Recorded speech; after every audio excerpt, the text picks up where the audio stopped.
तुलसी विवाह और एकादशी की पूजा के लिए भी जुगाड़ ही लगाना पड़ गया। ऐसा तुलसी विवाह या ऐसी एकादशी की पूजा मैंने आज तक नहीं की जो मैंने आज कर दिया।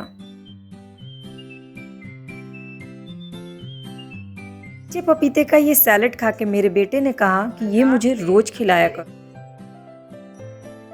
कल रात में मेरे घर के बैग में चोर घुस गए थे रात के 2 बजे के करीब, और मैं उस समय पढ़ रही थी। पहले तो खटर पटर की आवाज़ आई तो मुझे लगा कोई जानवर उनवर होगा, कुत्ता होगा। बाद में मुझे कुछ खांसने की आवाज़ आई तो फिर मैंने फटाक से बाहर की लाइट जला दी और फिर दौड़ने की आवाज़ आई, शायद लाइट जलते ही वो भाग गए। हेलो माई करछी से कलम तक फैमिली, मैं हूँ रचना और आज की ब्लॉग में क्या है खास। मेरे लिए होता है आज स्वादिष्ट शुक्रवार, क्योंकि आज मैं आपसे शेयर करती हूँ हेल्दी, टेस्टी और आसान तरीके से बनने वाली रेसिपीज़। तो आज मैं आपको लिए 2 वीडियोज़ अलग से पोस्ट करूँगी रेसिपीज़ की, वेज और नॉन वेज दोनों, तो आप चाहें तो उसे देख सकते हैं। फ़िलहाल आज मैं अपने बेटे को स्कूल नहीं भेज पाई क्योंकि मैं पूरी रात सो नहीं पाई, तो मेरी सुबह 6 बजे के करीब सोई तो आँख ही नहीं खुली। इस चक्कर में उसको स्कूल नहीं भेज पाई, और अभी उसका नया स्कूल ज्वाइन हुआ है तो पिछला सारा होमवर्क बचा हुआ है। तो आज मैंने सोचा है उसको कलेक्ट करके उसको कंप्लीट करवा दूंगी थोड़ी देर पे, इंस्टॉलमेंट में एक साथ तो नहीं पढ़ाती हूँ, थोड़ा करके उसे पढ़ा दूंगी। और आज बहुत सारी चीज़ें, बहुत सारी बातें और तुलसी विवाह से रिलेटेड पूरा रंगोली पूजा सब मैं आपसे शेयर करने वाली हूँ। तो अगर आप खाने पीने के, पूजा पाठ के, पढ़ाई लिखाई के, घर से जुड़े टिप्स एंड ट्रिक्स के शौकीन हैं तो ब्लॉग को पूरी ज़रूर देखिएगा और देखने के बाद अपने कमेंट जरूर कीजिएगा। पहली बार चोरों का ऐसा एक्सपीरियंस हुआ, इस कारण रात भर सो नहीं पाई और सुबह उठते ही सारा काम जो बेसिक था वो करने के बाद मुझे याद आया कि मुझे अपने बेटे का फॉर्म भरना था। हमने उसकी बैडमिंटन क्लासेस में एडमिशन कराई और आजकल बैडमिंटन क्लास भी ये जो स्पोर्ट्स एकेडमी है इसके थ्रू हो रही है यहाँ पर, तो उसका भी पूरा प्रोटोकॉल है। फॉर्म भरने में आधार कार्ड से ले करके कुछ इंस्ट्रक्शंस दिए गए हैं, रूल्स रेगुलेशंस बताए गए हैं। तो बैठ के बहुत आराम से वो फॉर्म भरा, और ये बताने के पीछे का मेरा कारण ये है कि कोई एक गेम में एक्टिव रहना बच्चों के लिए बहुत ज़रूरी है, लेकिन गेम आप उसको एडमिशन कराइए, वो वहाँ सीखे अलग बात है, लेकिन उसे मिट्टी में, पार्क में, मैदान में खेलने की आदत भी ज़रूर डालें, क्योंकि ये जो मिट्टी और मैदान में खेलने की आदत होती है ना, वो सिर्फ शरीर को उसको एक्टिव नहीं रखती बल्कि शरीर को अंदर से भी बहुत स्ट्रॉन्ग बनाती है। हमने अपने बेटे का एडमिशन इसलिए कराया बैडमिंटन क्लासेस में ताकि उसको वहाँ पर एक सर्कल मिल जाए, एक गेम में भी वो अच्छे से सीख ले, एक खेल के प्रति उसका जो जज्बा है ना वो अच्छा सीख ले, लेकिन तब भी उसको पार्क में और मैदान में खेलने के लिए ज़रूर भेजते हैं। इसके बाद घर के सारे हाउस होल्ड जो वर्क होते हैं वो करने के बाद आज मुझे याद आया कि मुझे कपड़े प्रेस करने के लिए देने थे, क्योंकि कल थर्सडे था और हमारे यहाँ बृहस्पतिवार को कपड़े धोबी को नहीं देते हैं। तो ये कई टाइम से इकट्ठा हो गया था, क्योंकि वॉशिंग मशीन नहीं था तो हाथ से कपड़े धुल रही थी, तो थोड़ा करके इकट्ठा हो गया था। तो आज मैंने ये कपड़े प्रेस करने के लिए दे दिए। वैसे ज़्यादातर मेरे कपड़े मैं खुद ही प्रेस कर लेती हूँ, अभी चूँकि शिफ्टिंग हुई ये सब में बिजी थे इसलिए कपड़े बहुत इकट्ठा हो गए। तो सबसे पहले उसको इकट्ठा करके गट्ठर बना करके दे दिया, फिर घर की क्लीनिंग करनी शुरू की, और फिर मुझे याद आया कि आज मेरे वॉशिंग मशीन का पहला दिन है, आज मुझे वॉशिंग मशीन चलाना है। नया वॉशिंग मशीन है, थोड़ा सा बटन्स को फिर से दोबारा समझने में, इससे पहले भी जो वॉशिंग मशीन थी वो भी इतने सारे ऑप्शन के साथ वाली थी, फुल्ली ऑटोमेटिक थी, बट फिर वही है ना कि एकदम नया मॉडल आता है तो उसमें कुछ ना कुछ चेंजेस ज़रूर होते हैं। ये हमने LG का लिया है फुल्ली ऑटोमेटिक वॉशिंग मशीन, इसका रिव्यू बहुत अच्छा है, 5 स्टार आया है।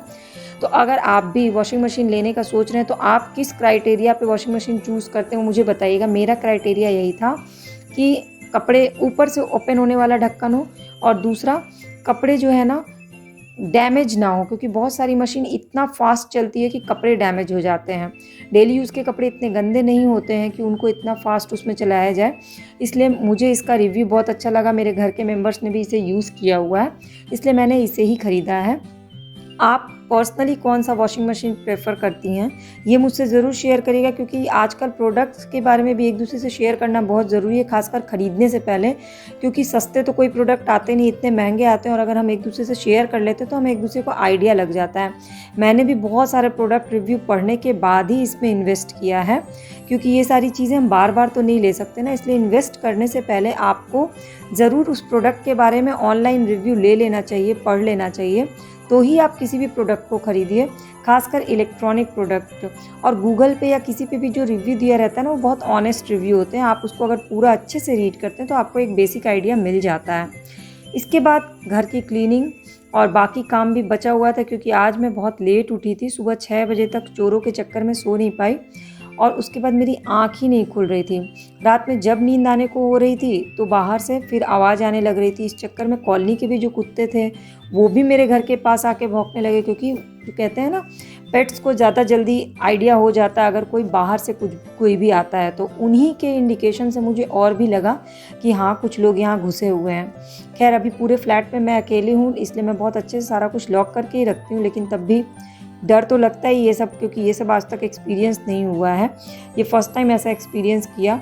इस चक्कर में आज मेरे बेटे का स्कूल भी मिस हो गया और मुझे बहुत ही गिल्टी फीलिंग आ रही थी। फिर लगा चलो इतने दिन से अभी इसका पूरा वर्क छूटा हुआ है, क्योंकि मिड सेशन में एडमिशन हुआ, तो आज इसे बैठ करके सारा टास्क जितना हो सकेगा करवा दूँगी, ब्रेक ले लेके।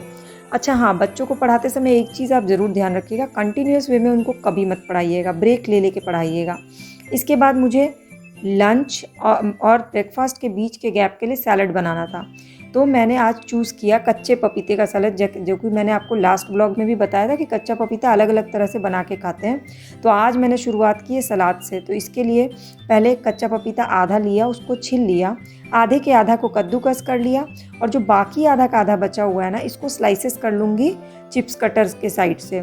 ये दोनों अलग अलग तरह से करने का फ़ायदा है कि देखने में भी बहुत अच्छा लगता है और खाने में भी, और इसके से फाइबर पूरा भरपूर होता है। पपीते में, कच्चे पपीते में फाइबर बहुत भरपूर होता है। कच्चे पपीते के खाने के फ़ायदे इतने सारे हैं, खासकर डेंगू जिन लोगों को हो चुका रहता है ना, उनको तो ज़रूर खाना चाहिए। मैं तो पपीते के पत्ते का रस भी अपने घर में रेगुलर बेसिस पे जो सुबह ग्रीन जूस बनाती हूँ ना, उसमें डालती हूँ। इसके बाद एक अनार छील करके अनार के दाने डाल दिए, क्योंकि अनार जो है वो हीमोग्लोबिन के लिए बहुत ज़रूरी होता है। फिर टमाटर डाल दिया, टमाटर का ओवरऑल बहुत सारा हेल्थ बेनिफिट्स है। इसके बाद इसमें डाल दिया थोड़े से धनिया पत्ती और इसमें गारूंगी आधा नींबू का रस, जो कि विटामिन सी से भरपूर होता है। ये सैलड जो है ना, एक कंप्लीट प्लेट है जिसमें प्रोटीन है, मिनरल्स है, फाइबर है, विटामिन सी है, आयरन है, तो इसमें मैग्नीशियम है, ये सारा भरपूर है आपके लिए और आपके बच्चों को भी ये बहुत पसंद आएगा। उसके बाद इसमें ज़ीरा पाउडर, भुना ज़ीरा पाउडर डाल दिया, थोड़ा सा काला नमक, थोड़ा सा काली मिर्च पाउडर और हल्का सा चाट मसाला टेस्ट के लिए, और इसको अच्छे से मिक्स करके तुरंत सर्व करके, मतलब नमक जब डालना हो ना तभी मतलब खाना हो तभी नमक डालिए। आप चाहे तो सेंधा नमक का भी इस्तेमाल कर सकते हैं, जो लोग ऊपर से सॉल्ट नहीं खाना चाहते हैं या अवॉइड करते हैं।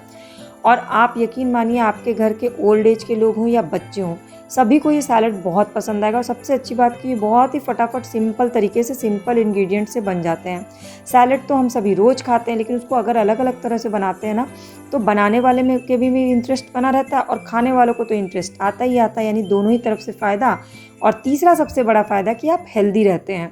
तो अब मैंने और मेरे बेटे ने इसको हाफ हाफ शेयर कर लिया और खा लिया इसको कंप्लीट, और इससे ना भूख भी फिर खाने के समय अच्छी लग जाती है। और जिन लोगों को दिन में खाना नहीं खाना है, वो फुल प्लेट ये सैलड खा लें। आज खाने में मैंने बनाया चावल, दाल और करेले की सब्ज़ी, नॉट भुजिया, सब्ज़ी बनाई है, और बहुत ही अलग तरह से। इसकी रेसिपी मैंने आज स्वादिष्ट सोमवार में शेयर की है, फुल रेसिपी। आप चाहे तो इसे देख सकते हैं। ये सब्ज़ी इतनी अच्छी बनी कि मेरे बेटे ने इस टाइम तो खाया ही, बोला मम्मा मेरे लिए कल भी बचा करके रखना। और इस सब्ज़ी की खास बात यह है कि आप इसे अगले दिन भी खा सकते हैं, स्टोर कर सकते हैं।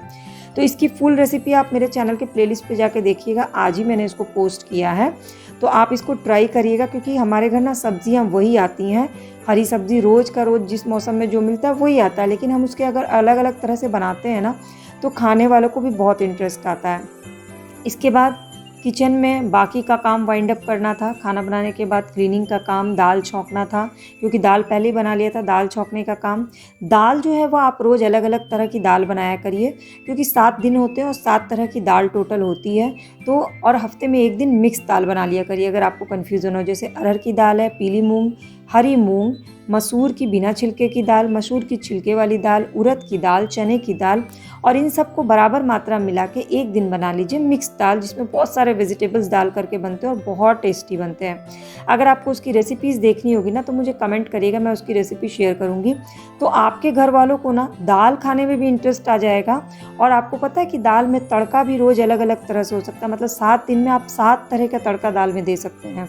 तो सोचिए कि उस एक दाल को आप कितने तरह से बना सकते हैं। मतलब कहते हैं ना, दाल एक ऐसी चीज़ है जो हर कोई नमक हल्दी डाल के ही बनाता है, लेकिन सबके हाथ के दाल की स्वाद अलग होती है। उसी तरह दाल के तड़के भी अलग अलग होते हैं। तो अगर आपको वो देखना होगा तो ज़रूर कमेंट करके बताइएगा। तो ये देखिए, करेले की बहुत ही टेस्टी चटपटी सी सब्जी तैयार हो गई और चावल दाल के साथ बहुत अच्छी लग रही थी ये। तो खाने में आज मैंने बना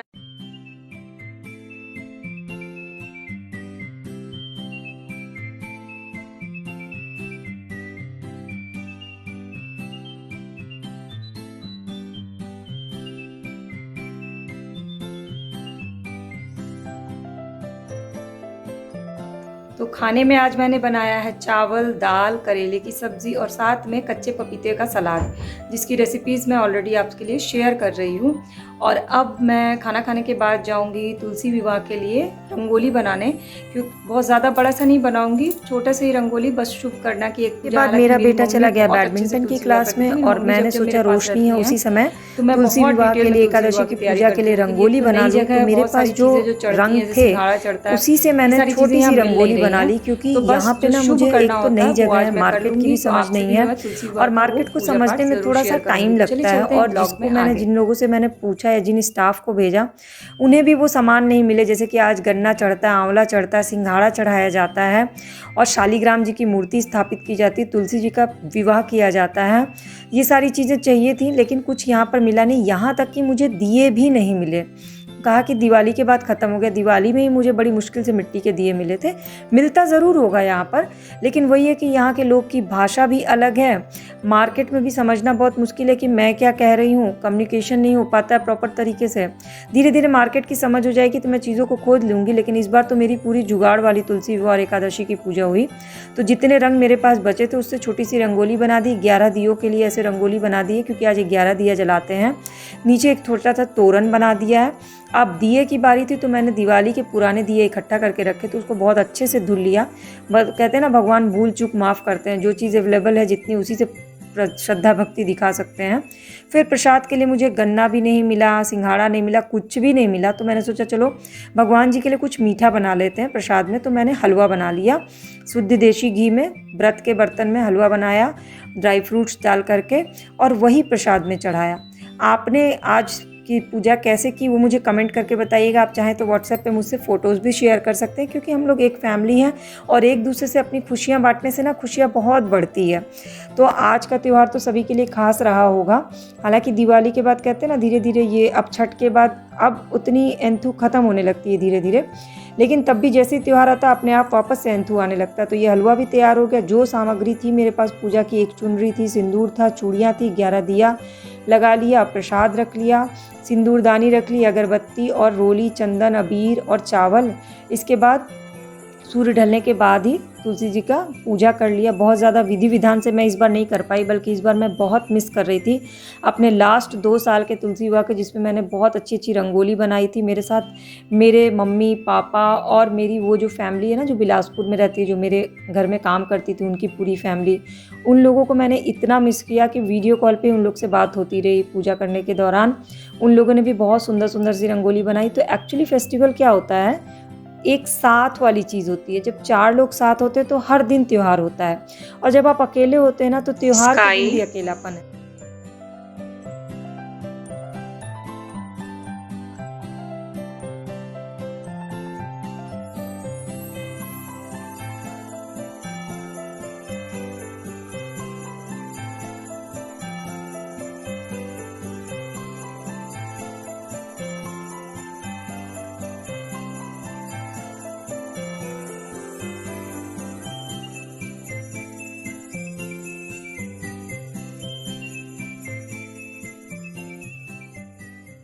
तो तुलसी जी की पूजा करने के बाद मैंने अपने बेटे का पेंडिंग होमवर्क कराया। उसको ब्रेक ले लेकर आज पूरे दिन होमवर्क कराया। तुलसी जी की पूजा भी हो गई और एक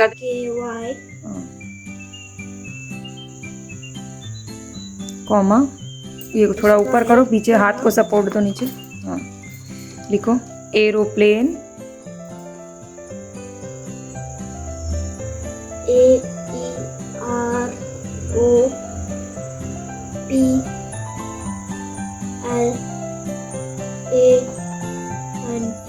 पेंसिल थोड़ा शार्प कर लो, रोक नोक मोटी हो गई, राइटिंग खराब हो जाएगी। एरोप्लेन।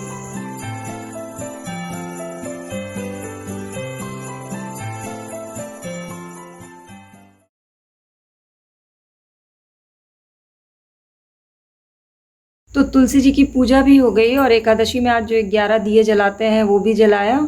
और यहाँ पे कुछ भी पूजा का सामान नहीं मिला, तो सारा पूजा पाठ आज सिर्फ जुगाड़ के उससे चले। बाकी तो भगवान जैसी श्रद्धा जैसी भक्ति, अगर मन में श्रद्धा होती है, भक्ति होती है, तो भगवान भी भूल चूक माफ़ करते हैं। आज यही सोच करके मैंने पूजा की है। खैर, आज की ब्लॉग आपको कैसी लगी ये ज़रूर बताइएगा। और ब्लॉग में मैंने आज आपके लिए बहुत सारी चीज़ें शेयर की हैं, मतलब हेल्दी टेस्टी रेसिपीज़ तो शेयर की हैं, और मन की भी बातें बहुत सारी बताई हैं। तो ब्लॉग आप पूरी ज़रूर देखी होगी आपने, तो अगर अच्छी लगी होगी तो लाइक कमेंट और शेयर करिएगा, और मेरी इस फैमिली का परमानेंट मेंबर ज़रूर बन जाइएगा। तो चलिए फिर मिलते हैं कल की ब्लॉग में।